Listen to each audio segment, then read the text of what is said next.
ఈ 5 మాటలు ప్రతి ఇంట్లో వింటాం, కానీ పిల్లల మైండ్ని అవి ఎంత లోతుగా డ్యామేజ్ చేస్తున్నాయో తెలుసా? పేరెంట్స్గా మనం ఒక్కటే కోరుకుంటాము, మా పిల్లలు బాగా ఎదగాలి, మా పిల్లల భవిష్యత్తు బాగుండాలి అని. కానీ నిజమేంటంటే మన ప్రేమ చూపించే విధానంలో, మన కోపం చూపించే మాటల్లో, మనం డైలీ మాట్లాడే కొన్ని సెంటెన్స్లలో తెలియకుండానే పిల్లల మైండ్లో చాలా డీప్గా ప్రెషర్ చేస్తున్నాం. ఈ వీడియో ఎవర్నీ తప్పుపట్టడానికి కాదు, ఈ వీడియో అవగాహన కోసం మాత్రమే. పిల్లల మనసుని డ్యామేజ్ చేసే 5 మాటల్లో మొదటిది నీకు ఏమీ రాదు అనడం. ఇది చాలా కామన్ మాట.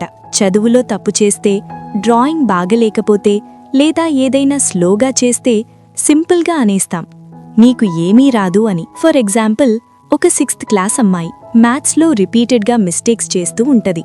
అప్పుడు వాళ్ళ అమ్మ రోజూ ఇలా అంటుంది, నీతో నాకు పెద్ద తలనొప్పైతంది, నీకసలేం రాదు, నువ్వు వేస్ట్ అని. అప్పుడు ఆ అమ్మాయి కొన్ని రోజుల తర్వాత వాళ్ల అమ్మతో ఇలా చెప్తుంది, అమ్మా, నాకు మ్యాథ్స్ ట్రై చేయాలనే ఇష్టం లేదు అని.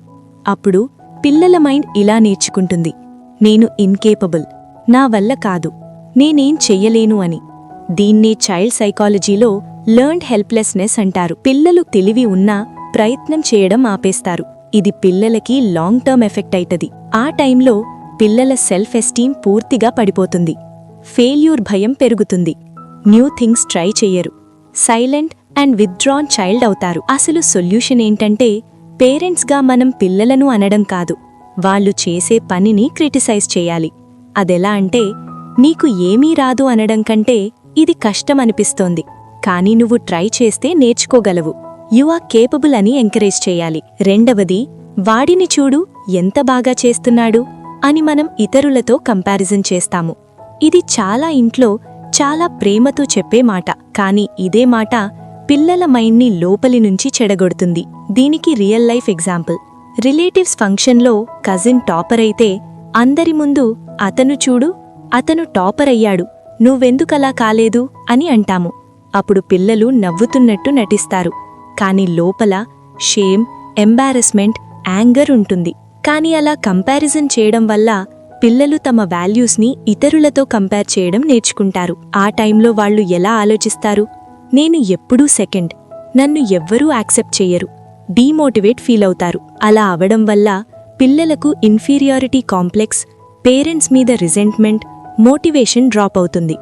మరి దీనికి సొల్యూషన్ ఏంటంటే, పిల్లలను ఇతరులతో కాదు, తన ప్రోగ్రెస్తోనే కంపేర్ చేయాలి.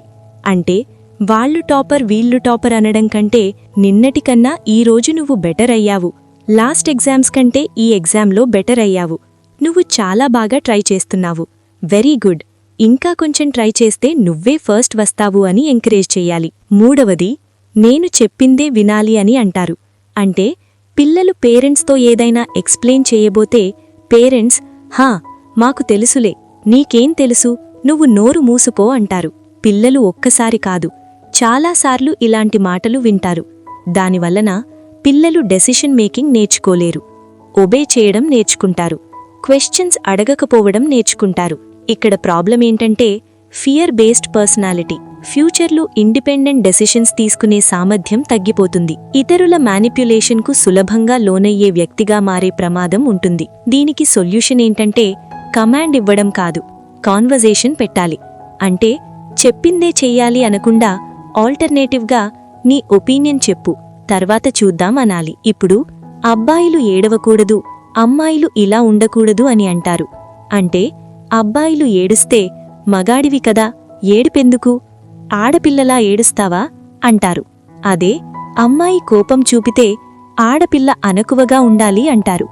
అంటే ఇక్కడ పిల్లల ఎమోషన్స్ సప్రెస్ అవుతాయి, కానీ ఎమోషన్స్ టోటల్గా పోవు. సప్రెస్ చేసిన ఎమోషన్స్ యాంగర్గా, ఫ్రస్ట్రేషన్గా, యాంగ్జైటీగా బయటపడతాయి. అప్పుడు పిల్లలకు యాంగర్ ఇష్యూస్, ఎమోషనల్ నమ్నెస్, రిలేషన్షిప్స్లో ప్రాబ్లమ్స్, డిప్రెషన్ రిస్క్ వస్తాయి. ఈ టైంలో మనం పిల్లల ఎమోషన్ని వ్యాలిడేట్ చేయాలి, బిహేవియర్ గైడ్ చేయాలి. 5th వన్, మన టైంలో ఇలా లేవు అని అంటారు. అంటే పిల్లలు స్ట్రెస్ గురించి చెప్పినా, మా టైంలో మేమివన్నీ ఫేస్ చేశామని. అప్పుడు పిల్లలు, నా పెయిన్ వ్యాలిడ్ కాదు, నన్ను ఎవ్వరూ అర్థం చేసుకోవడం లేదు అని ఫీల్ అవుతారు. ఇలా అయితే ఎమోషనల్ డిస్టెన్స్, షేరింగ్ చేయడం కంప్లీట్గా స్టాప్ చేస్తారు. పేరెంట్ చైల్డ్ మధ్య గ్యాప్ వస్తుంది. ఆ టైంలో ఫస్ట్ వాళ్ళు చెప్పేది జెన్యూన్ ఇంట్రెస్ట్తో వినాలి, ఆ తర్వాతే గైడ్ చెయ్యాలి. ఈ 5 మాటలు కొట్టినట్టు కనిపించవు, అరిచినట్టు వినిపించవు, కానీ పిల్లల మైండ్లో చాలా లోతుగా డ్యామేజ్ చేస్తాయి. మనం పర్ఫెక్ట్ పేరెంట్స్ కావాల్సిన అవసరం లేదు, కానీ అవేర్ పేరెంట్స్ కావాలి. ఒక్క మాట మారిస్తే ఒక్క తరం మారుతుంది. ఈ వీడియో మీకు నిజంగా నచ్చినట్లయితే అందరికీ షేర్ చేయండి, ఎందుకంటే చేంజ్ అనేది ప్రతి ఒక్కరి ఇంటి నుంచే మొదలవుతుంది. మరిన్ని child psychology, parenting, NLP, motivation and self development videos కోసం మైండ్ఫుల్ పేరెంటింగ్ ఛానల్ను సబ్స్క్రైబ్ చేయండి.